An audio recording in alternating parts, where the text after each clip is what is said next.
મહેસાણા મનપા દ્વારા એઆઈ અને એમએલ આધારિત ડ્રોન ટેકનોલોજીથી ક્યુલેક્સ મચ્છર નાબૂદી માટે દવાનો છંટકાવ કરવાના પ્રોજેક્ટની આજથી શરૂઆત કરવામાં આવી છે। તો મોટા ખાડાઓ, તળાવો, ગંદા પાણીના સ્ત્રોત, ખાડીઓ તેમજ જળકુંભી સાથે પાણી ભરાતા દુર્ગમ જગ્યાઓ પર પહોંચવું મુશ્કેલ છે તેવા સ્થળો પર મચ્છરના લાર્વાનો ઉપદ્રવ ખૂબ વધી ગયો છે।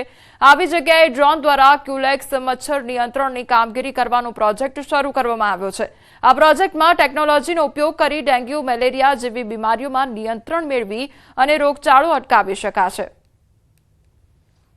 મચ્છરોના ઉપદ્રવનું પ્રમાણ વધ્યું હતું તેવી રજૂઆતો મળતી હતી અને અમે સ્થળ તપાસ કરતા જાણ્યું પણ હતું। તો મહેસાણામાં ઘણા એવા દુર્ગમ વિસ્તારો હતા જે ખારી નદી છે, બીજા એવા વિસ્તારો છે, ખાડિયા છે, અમુક મોટી મોટી બિલ્ડિંગો છે, તો એના ટેરેસ છે। તો અમે એઆઈ એમએલ ટેકનોલોજીના ઉપયોગથી ડ્રોન દ્વારા મચ્છરોના નિકાલ માટે અમે દવાનો છંટકાવ કરી રહ્યા છીએ। તો મહદઅંશે એમાં મચ્છરોનો નિકાલ પણ થશે અને નવા મચ્છરો થતા અટકશે। ઉનાળાની કાળઝાળ ગરમીમાં વડોદરાના અનેક વિસ્તારોમાં પીવાના પાણીની સમસ્યા સર્જાઈ છે, જેને લઈ નાગરિકો હેરાન પરેશાન થયા છે। ગોરવા વિસ્તારમાં દૂષિત પાણીને લઈ મહિલાઓએ માટલાફોડ વિરોધ કર્યો છે। વડોદરાના ગોરવા, છાણી, નવાયાર્ડ, આજવા રોડ, વાઘોડિયા રોડ, ખોડિયારનગર, દંતેશ્વર સહિત અનેક વિસ્તારોમાં પીવાના પાણીની સમસ્યા સર્જાઈ છે। કેટલાક વિસ્તારમાં દૂષિત તો કેટલાક વિસ્તારમાં ઓછા પ્રેશરથી અપૂરતું પાણી કોર્પોરેશન આપી રહી છે, જેના કારણે ગરમીમાં નાગરિકો હેરાન પરેશાન થયા છે। ગોરવા વિસ્તારમાં આવેલ ચંદ્રલોક સોસાયટીમાં છેલ્લા ઘણા દિવસોથી દૂષિત પાણી આવે છે, જેના કારણે નાગરિકો ત્રાહિમામ પોકારી ઉઠ્યા છે।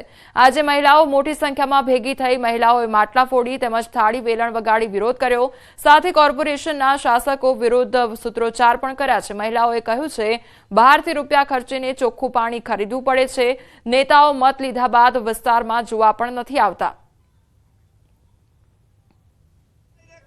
પાણી બહુ ગંદુ જાય છે, ગટરના પાણીની જેવી સ્મેલ આવે છે। બધાના ઘરે ઘરે કોઈ ને કોઈ બીમાર થયા છે। 50-75% જેટલા માણસો બીમાર પડ્યા છે। કોઈ સોલ્યુશન જ નથી પાણીનું। આખર પછી અમે પિન્ટલ સરને કીધું અને આ રજૂઆત અમે કરી છે। અત્યારે એક ટાઈમ પાણી આલે તો બે ટાઈમ આલતા હોય તો સારું, એક ટાઈમ આવે તો પાણી જરીક વાર આન જતું રહે। આ ટોક્યો ભરાઈને વસ્તારી હોય તો કઈ પાણી ભરવા જઈએ। વેરાનું વળતર નથી મળતું ત્યારે સ્વાભાવિક છે કે આ મહિલાઓએ આજે માટલા ફોડી, કાળી પટ્ટી પહેરી, વેલણ વગાડી, થાળી ખખડાવી અને આજે વિરોધ પ્રદર્શન કર્યો છે। તો મહિલાઓના વિરોધના પગલે અધિકારીઓ દોડતા થયા છે, ત્યારે વોર્ડ નંબર 8ના નાયબ કાર્યપાલક ઇજનેર હર્ષિલ પટેલે કહ્યું કે 2 દિવસ પહેલા જ કોર્પોરેશનને ફરિયાદ મળી છે। ફરિયાદ મળતા ગઈકાલે સત્યમ એપાર્ટમેન્ટથી